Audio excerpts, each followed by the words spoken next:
칠흑 같은 어둠 속에서 총성이 밤을 찢었습니다.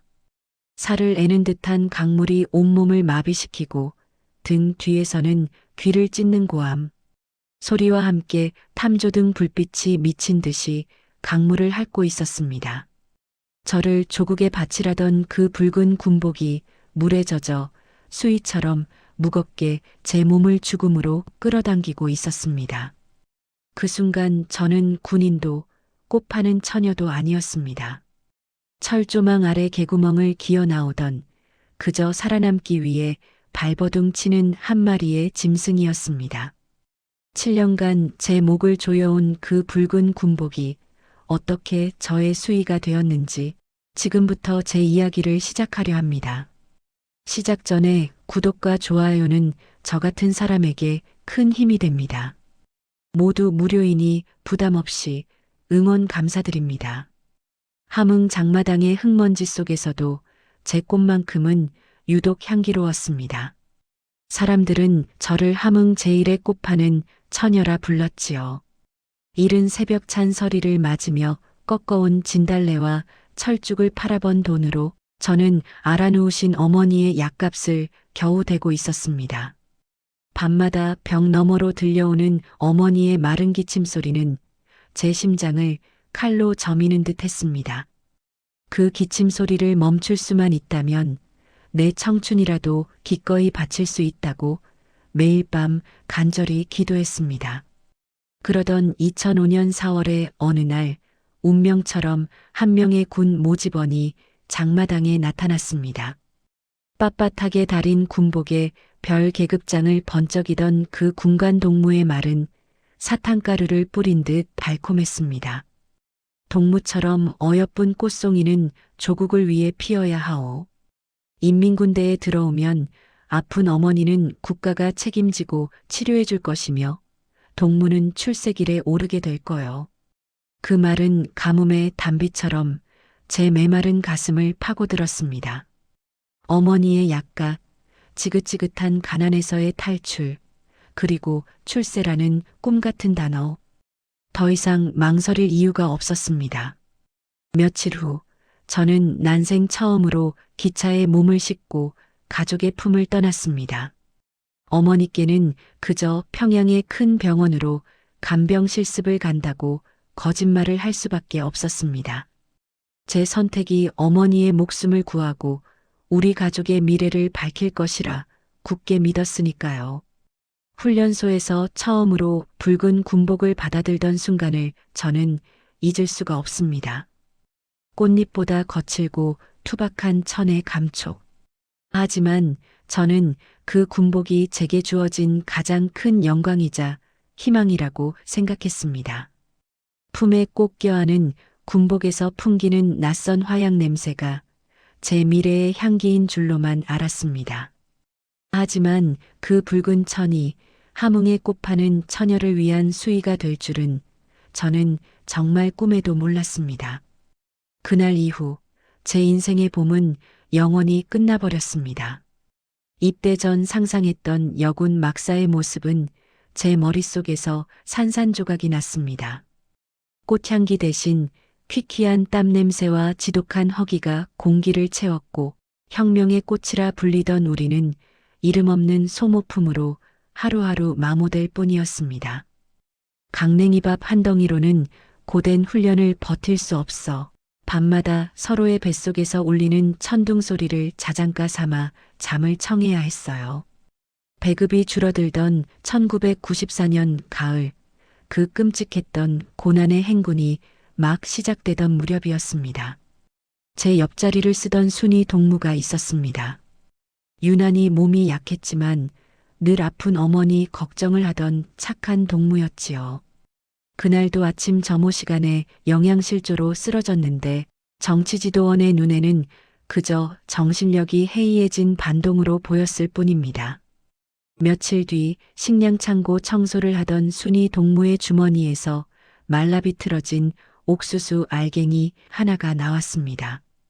그 동무는 배가 고파 훔친 것이 아니라 바닥에 떨어진 것을 보고 훗날 어머니께 보여드리고 싶어 무심코 주었다고 눈물로 호소했습니다. 하지만 그 누구도 귀 기울이지 않았습니다. 정치지도원은 모두가 보는 앞에서 순이 동무의 뺨을 후려치며 소리쳤습니다. 위대한 장군님의 식량을 탐낸 역적 새끼.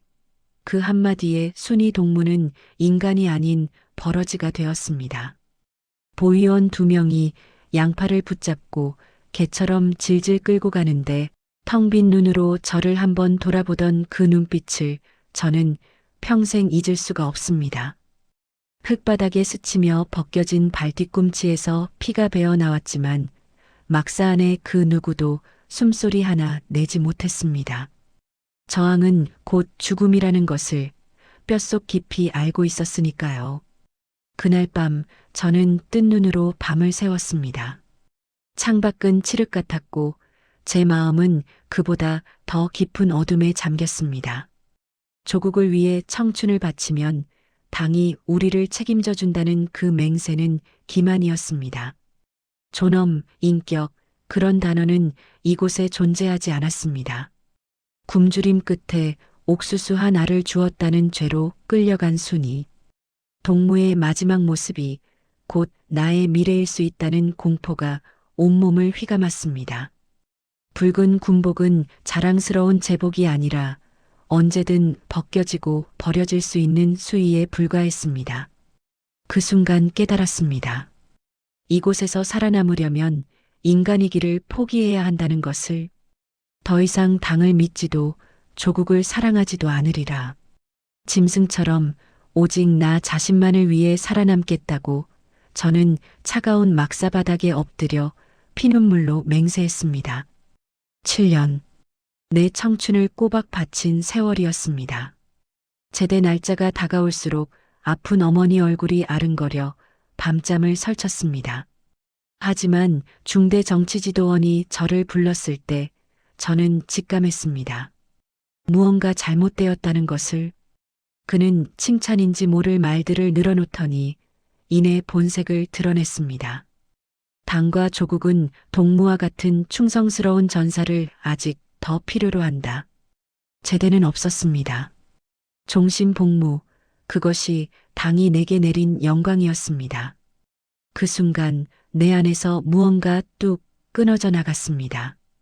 달콤한 말로 나를 속여 이 지옥에 밀어넣은 당에 대한 마지막 기대, 조국이라는 허울 좋은 이름에 대한 믿음, 그 모든 것이 산산조각 났습니다. 꽃 파는 처녀의 꿈은 완전히 짓밟혔고 살아남기 위해선 짐승이 되어야 했습니다. 그날 밤부터 나는 변했습니다. 낮에는 충성스러운 군인인 척했지만 밤이 되면 생존을 위한 나만의 전쟁을 시작했습니다. 나의 유일한 무기는 군복을 깁던 낡은 바늘 하나였습니다. 모두가 잠든 칠흑 같은 어둠 속에서 나는 숨을 죽인 채 군복 안쪽에 주머니를 덧대기 시작했습니다. 한 땀 한 땀 바늘이 두꺼운 군복천을 뚫을 때마다 이는 내 살을 꿰매는 것 같은 고통이었습니다. 하지만 이 고통은 살아있다는 증거였습니다. 이 작은 주머니에 짬짬이 말려둔 옥수수 가루와 소금을 채워 넣으며 나는 인간의 존엄을 되찾기 위한 첫걸음을 떼고 있었습니다. 잠을 쪼개 막사 뒤편 낡은 창문 틈으로 경비 초소를 살폈습니다. 초소의 불빛은 총 9개 2시간 간격으로 교대하는 순찰병들의 희미한 발소리, 그들이 나누는 기침 소리까지 달달 외웠습니다. 달빛 한 줌 없는 금은밤, 굶주림으로 어지러운 머리를 부여잡고 철조망의 가장 낡은 부분을 눈에 새겼습니다. 나는 더 이상 조국의 군인이 아니었습니다. 탈출이라는 단 하나의 목표를 향해 달려가는 이름 없는 생존자일 뿐이었습니다. 모든 준비는 끝났습니다. 이제 내가 기다리는 것은 신도 나를 버린 이 땅에 나의 흔적을 지워줄 것엔 빛뿐이었습니다. 7년군 복무 중 가장 지독한 폭우가 쏟아지던 8월의 밤이었습니다. 하늘이 나에게 준 마지막 기회이자 죽음의 시험이었습니다. 야간 훈련의 총성이 천둥 소리에 묻히는 순간 저는 대열의 가장 뒤에서 어둠 속으로 몸을 던졌습니다. 칠흑 같은 어둠 속에서 짐승처럼 네 발로 기었습니다. 질척이는 지늘기 입과 코로 들어왔지만 숨소리조차 낼 수 없었습니다. 몇 달간 눈으로만 밟아두었던 철조망 밑 개구멍, 찢겨나간 군복 사이로 날카로운 철사가 맨살을 파고드는 지독한 고통이 전해져 왔지만 이는 곧 다가올 공포의 서막에 불과했습니다.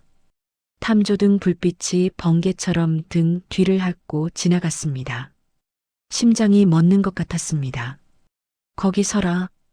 악기 같은 고함 소리가 빗줄기를 뚫고 심장을 꿰뚫었습니다. 그 순간 머릿속은 하얗게 비어버렸고 오직 살아야 한다는 생존 본능만이 저를 차디찬 강물로 내몰았습니다. 얼음장 같은 강물이 순식간에 온몸을 마비시켰습니다. 물을 잔뜩 먹은 군복은 천근만근의 무게로 저를 강바닥으로 끌어당겼습니다. 아, 이것이 내가 그토록 자랑스러워했던 붉은 군복의 마지막이구나. 조국이 나에게 입혀준 수의였구나. 숨이 턱까지 차오르고 이대로 모든 걸 포기하고 싶다는 유혹이 온몸을 감쌌습니다. 희미해지는 의식 속에서 아픈 어머니의 얼굴이 떠올랐습니다. 여기서 죽을 수는 없었습니다. 그 얼굴이 저의 마지막 존엄이었습니다. 그때였습니다. 죽음의 문턱에서 허우적대던 손끝에 거친 흙과 나뭇가지가 잡혔습니다. 저는 남은 모든 힘을 쥐어짜 무트로 기어올랐습니다. 총성도 고함 소리도 더는 들리지 않았습니다. 저는 마침내 경계선을 넘었습니다. 하지만 칠흑 같은 어둠 속에서 저를 기다리는 것이 구원이 아니라는 사실을 그때의 저는 아직 알지 못했습니다. 진짜 지옥은 강 건너편에서 비로소 시작되고 있었습니다. 두만강의 얼음물보다 더 차가웠던 것은 나를 넘겨받은 중국 브로커의 눈빛이었습니다. 국경을 넘는 순간까지 나를 동무라 부르던 그는 담배 연기를 길게 뿜으며 돈다발을 세는 순간부터 나를 물건으로 취급했습니다. 구원이라 믿었던 그의 손은 나를 팔아넘길 값을 흥정하는 저울이었고 희망은 기만이라는 더 교활한 이름의 절망일 뿐이었습니다. 칠흑 같은 밤 짐짝처럼 트럭에 실려 도착한 곳은 지도에도 없는 산골 마을이었습니다. 말이 통하지 않는 낯선 사내에게 팔려간 그날부터 나는 이름과 목소리를 모두 잃었습니다. 북한 군인이라는 사실이 알려지면 즉시 북송될 것이라는 공포가 혀를 마비시켰고 나는 벙어리가 되어야만 했습니다.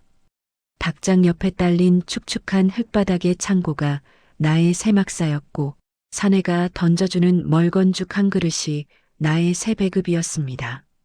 7년간 군복을 기워가며 지키려 했던 최소한의 존엄은 매일 밤 창고 문을 걸어 잠그는 둔탁한 쇳소리와 함께 산산조각 났습니다.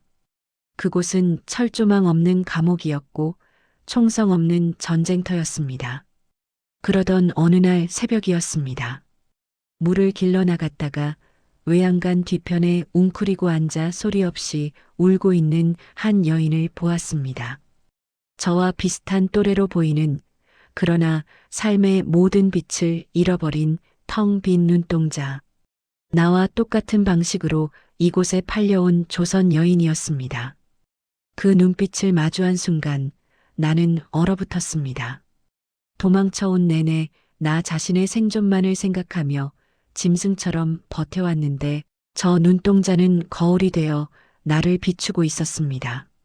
너는 지금 살아있는 것인가? 아니면 그저 숨만 쉬고 있는 것인가? 그 여인의 눈물은 내게 수치심과 분노를 동시에 가르쳐 주었습니다. 나 혼자 이곳을 빠져나간다 한들 저 눈빛을 평생 외면할 수 있을까? 그날 밤 나는 잠들지 못했습니다. 군복 안주머니를 만들며 탈출을 꿈꾸던 그 바늘의 날카로움이 다시 손끝에 느껴지는 듯 했습니다. 이전의 바느질이 오직 나를 위한 생존의 준비였다면 이제는 달랐습니다. 저 여인의 짓밟힌 존엄을 외면하는 것은 스스로 인간이기를 포기하는 것과 같았습니다. 나는 선택의 기로에 섰습니다. 다시 한번 짐승이 되어 나 혼자만의 탈출을 감행할 것인가, 아니면 한 줌 남은 인간의 존엄을 걸고 저 여인의 손을 잡을 것인가. 칠흑 같은 어둠 속에서 나는 마침내 내 목숨을 건 두 번째 도박을 결심했습니다. 마지막 브로커가 알려준 주소를 손에 쥔 채 나는 수십 개의 골목을 미친 듯이 헤맸습니다. 며칠을 굶어 너덜너덜해진 다리는 더 이상 내 것이 아닌 듯 끌려왔고 지나가는 모든 행인이 공안처럼 보였습니다. 그때였습니다. 회색빛 건물들 사이로 거짓말처럼 선명한 색깔 하나가 눈에 박혔습니다. 바람에 몸을 맡긴 채 유유히 춤을 추는 단 한 번도 실제로 본 적 없는 태극기였습니다. 붉고 푸른 저것이 7년간의 지옥을 끝내줄 수도 혹은 나를 다시 북으로 끌고 갈 수도 있는 희망이자 절망의 깃발이었습니다. 떨리는 다리를 겨우 옮겨 굳게 닫힌 철문 앞에 섰습니다. 숨이 턱까지 차올라 차마 손을 뻗지 못하고 있는데 기적처럼 문이 열리고 한 직원이 나왔습니다. 행색이 말이 아닌 저를 보고 잠시 놀라던 그의 입에서 나온 것은 제가 7년간 그토록 듣고 싶었던 우리말이었습니다. 어떻게 오셨습니까? 그 평범한 한마디에 온몸의 긴장이 풀려버렸습니다. 저는 아무 말도 못하고 그저 울기만 했습니다. 따뜻한 물 한 잔과 푹신한 소파가 낯설게 느껴지는 응접실. 잠시 후 들어온 다른 직원이 제 어깨를 감싸며 말했습니다. 괜찮습니다. 정말 고생 많으셨어요. 이제 안전합니다. 안전하다는 그 목소리가 7년간 굳게 닫아두었던 심장의 빗장을 부숴버렸습니다. 모든 공포와 서름이 한꺼번에 터져나왔습니다. 하지만 그 찰나의 안도감 뒤로 시커먼 죄책감이 해일처럼 밀려왔습니다. 함흥 장마당에서 아픈 몸으로 약초를 팔던 어머니의 얼굴, 군복을 입고 떠나는 저를 보며 자랑스러워하던 그 주름진 눈가가 떠올랐습니다. 나 혼자 살겠다고 어머니를 그 지옥에 버려두고 왔다는 사실이 심장을 도려냈습니다. 나는 결국 주저앉아 버렸습니다. 대한민국 대사관의 따뜻한 불빛 아래서 나는 목 놓아 울었습니다. 그것은 생존의 기쁨이 아닌 돌이킬 수 없는 선택의 무게를 확인하는 비명이었습니다. 서울의 밤은 꺼질 줄 모르는 별들처럼 불빛으로 가득했습니다. 임대 아파트의 작은 창문 너머로 보이는 한강의 야경은 꿈속에서나 그리던 풍경이었지만 그 빛은 따뜻하기는커녕 북녘의 탐조등처럼 날카롭게 제 가슴을 파고들었습니다. 사람들은 이곳을 자유의 땅이라 불렀습니다. 하지만 7년의 군 생활 동안 단 하루도 제대로 켜보지 못했던 따뜻한 보일러 위에서 저는 굶주림보다 더 혹독한 외로움에 온몸을 떨고 있었습니다. 배고픔은 차라리 견디기 쉬웠습니다. 저 멀리 있는 명확한 적이었으니까요. 하지만 이곳의 외로움은 공기처럼 스며들어 제 모든 것을 좀먹는 보이지 않는 적이었습니다. 편의점의 삼각김밥을 꾸역꾸역 입에 밀어 넣을 때마다 옥수수 한 알을 훔쳤다는 죄목으로 끌려가던 동기의 얼굴이 떠올랐습니다. 따뜻한 물로 샤워를 할 때마다 얼음장 같은 강물 속에서 저를 끌어당기던 젖은 군복의 무게가 느껴졌습니다. 지하철이 굉음을 내며 플랫폼으로 들어서는 순간에는 저도 모르게 땅에 엎드려 머리를 감싸쥐었습니다.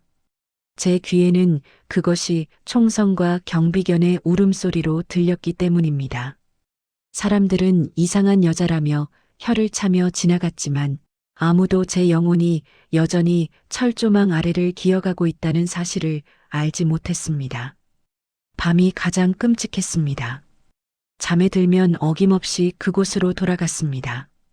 저는 다시 붉은 군복을 입고 있었고 보안원의 날카로운 고함 소리에 심장이 멎을 듯 뛰었습니다. 일어나, 일어나. 그 소리에 놀라 눈을 뜨면 칠흑 같은 막사가 아닌 서울의 불빛이 창문을 넘어오고 있었습니다. 안도감도 잠시 땀으로 축축한 손을 내려다보면 허공에서 무언가를 꿰매는 신용을 하고 있는 저를 발견하곤 했습니다. 군복을 깁던 그 바늘. 제 손은 여전히 그 지옥의 시간을 기억하고 있었습니다.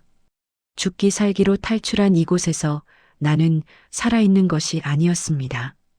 나는 그저 북에서 죽지 못해 떠도는 이름 없는 유령일 뿐이었습니다.